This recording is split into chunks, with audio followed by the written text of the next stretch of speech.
Hi, I miss you guys. Hang in there, be patient. When I know when we can reopen is when I'll let you know. So anyways, we talked about Mark chapter 10, verses 32 through 52 last week, especially verse 45.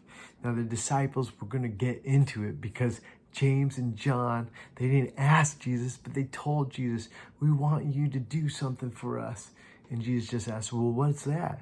And they said, we want to sit one at our right, one at your right, one at your left in your glory. And Jesus had just talked about his death for a third time.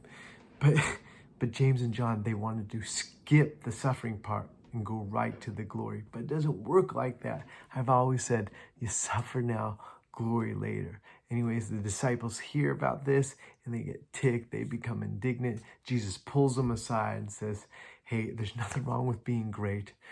But if you want to be great, you got to be the servant. And this is where you get that verse. He says, I didn't come to be served, but to serve and give my life as a ransom for many. It's backwards to what the disciples were thinking, but it's backwards to us too. I mean, do we really believe Jesus loves us so much that he would give his life as a ransom so that we could be free? And do we really believe it deep down in our guts that Jesus would serve us?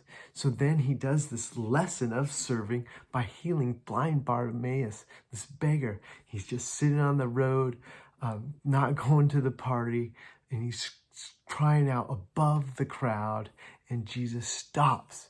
He takes the time. He notices this guy, and you guys, don't miss out on this COVID time to just stop, be still, and seek after God.